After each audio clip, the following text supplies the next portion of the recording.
How to hold Russia accountable? This question came to the forefront following the 2022 full-scale Russian invasion of Ukraine. And here to discuss accountability, we're joined by the Polish senator and former Justice Minister, Adam Bodnar. Mr. Bodnar, thank you very much for being with us. It is my pleasure and honor to talk to you. The question of accountability feels particularly relevant with respect to Wednesday events, when Warsaw's military command said there was an unprecedented violation of Polish airspace by Russian drones amid an attack against Ukraine. How big of an escalation is this, and could Poland hold Russia to account for this?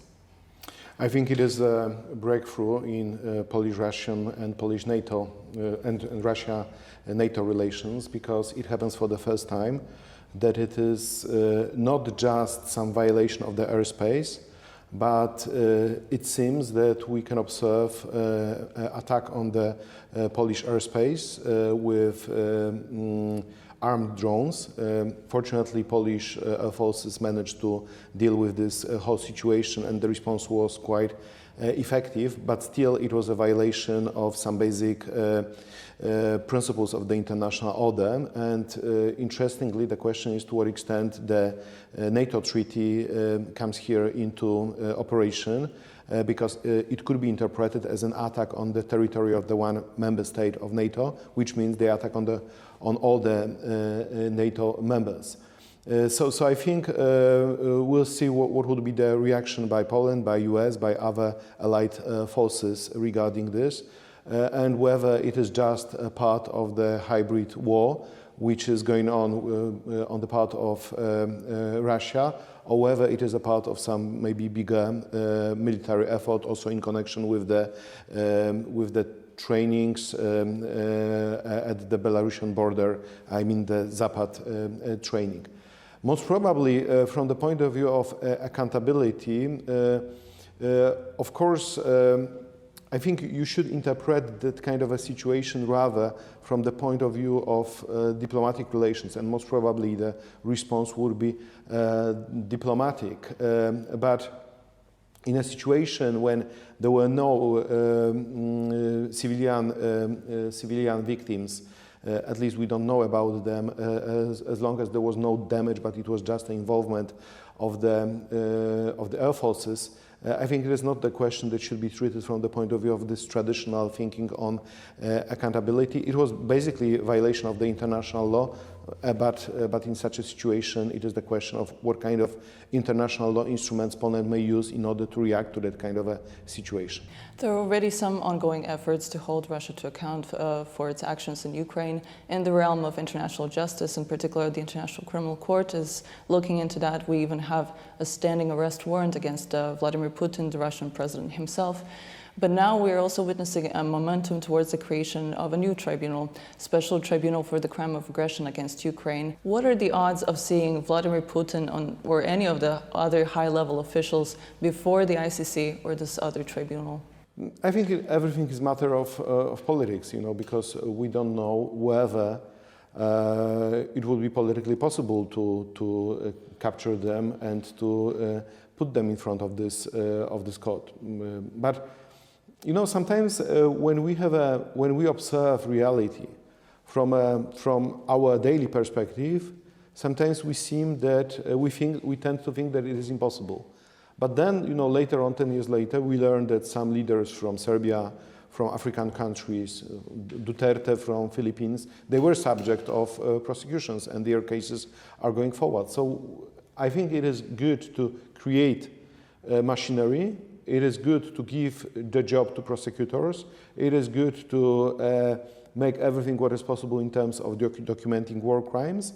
But then sometimes maybe it is the question of waiting for the proper political moment to make things possible. Of course, it may happen that some leaders would go unpunished, but maybe some other not. But still, we should not forget, because it is important to have this. To have those instruments in place and not to create kind of a vacuum in this whole sphere of accountability for war crimes. Aside from these international avenues, some say that justice and accountability could be sought through domestic instruments, in particular before the national courts, through the principle of universal jurisdiction. So what is universal jurisdiction, and what are the possibilities and limitations of resorting to it in Poland with respect to Russian crimes committed in Ukraine? I think it is important that in case of accountability, first of all, we should not treat it just as a task for Ukrainian prosecutors or Ukrainian authorities to make everything what is possible in connection with those crimes. I think it is important that countries that cooperate with each other and that they are at least helping Ukraine in collecting evidence of war crimes. And please look that one of the important institutions which is doing this is Eurojust, which is kind of a European Union center for coordinating work of prosecutors.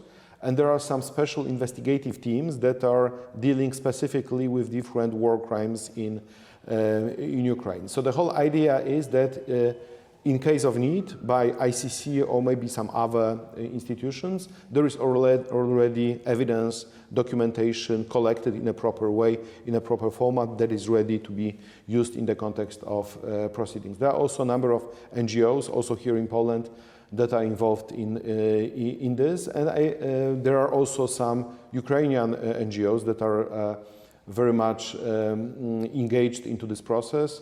I think I should mention one name, Aleksandra Matwijczuk, the Nobel Prize winner, the head of the Center for Civil Rights, because her NGO got involved strongly into collecting the evidence of war crimes. But apart from this, the second avenue is not only documentation, but whether other countries may share responsibility for prosecuting, investigating, and also adjudicating war crimes.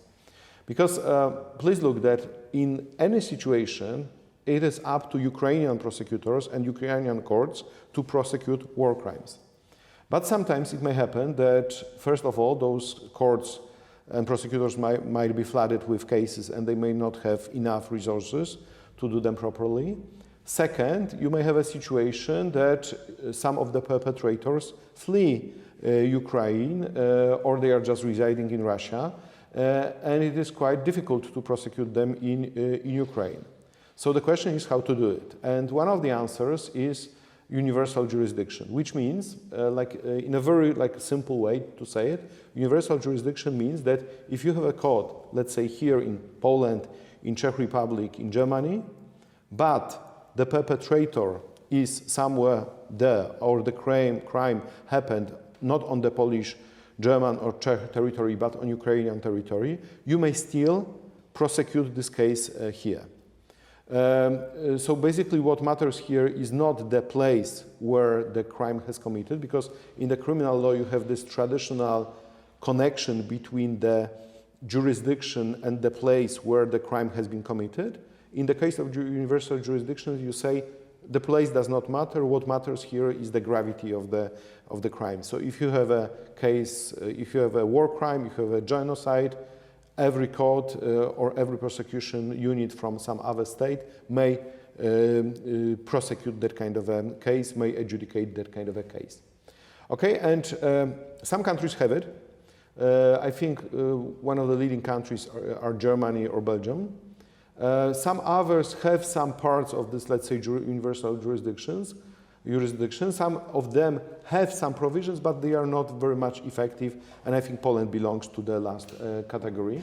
Will Poland be resorting then to the use of universal jurisdiction with respect to Russia and Ukraine? Even right now, Polish prosecution is involved in that kind of cases, but a little bit on the basis of different way of thinking, because right now Polish prosecution started this case of committing different war crimes in Ukraine, but it was motivated because of the presence of a lot of witnesses on the Polish territory. So Poland started the case in order to collect evidence from all those people who are fleeing from Ukraine, and they could be potential witnesses. But still, those cases didn't go to this phase of accusing some specific persons.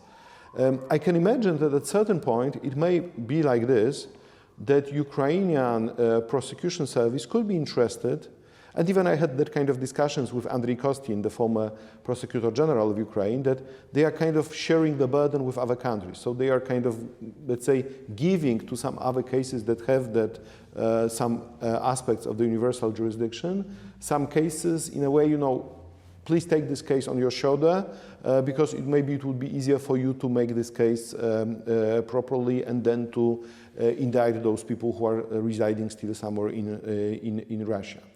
Please look that universal jurisdiction has one specific limitation, which is sometimes not, because sometimes when we think universal jurisdiction, we think that we'll make a judgment against somebody who is somewhere there in Russia. In Polish reality, it will be quite difficult because we have a restriction on so-called trial in absentia. So you have to be present at the court hearing in order to be convicted. This kind of a physical presence, at least at the moment of presenting charges, is important in order to convict somebody. But universal jurisdiction will be useful mostly for the purposes of investigating and prosecuting and just seeking for those people who are fleeing justice. When we have provisions that are simply better equipped with different possibilities, then we would be able to achieve our aims. As the acts of Russian aggression are progressing both against Ukraine, now also against Poland, the attention of many is directed to a potential peace deal. What happens in the event of a peace deal? Is Vladimir Putin a free man in the eyes of international law? Is he exonerated of his crimes? What happens to the legal proceedings against Russian nationals then? I think it depends on the peace deal.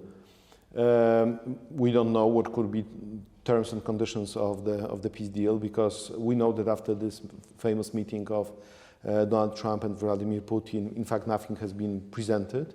And moreover, we see escalation. But in my opinion, the question of accountability for war crimes here in Europe should be treated not just as a kind of a part of a deal, but it should be treated rather as a part of our European identity. Please look that we are living in those times when we are creating this code for the crime of aggression. We are doing everything what is possible in order to hold Russia and Russian leaders and officers accountable for war crimes. But at the same time, Donald Trump is undermining credentials of the International Criminal Court. Why? Not because of Ukraine, but because of the specific relationship with Israel and with Benjamin Netanyahu.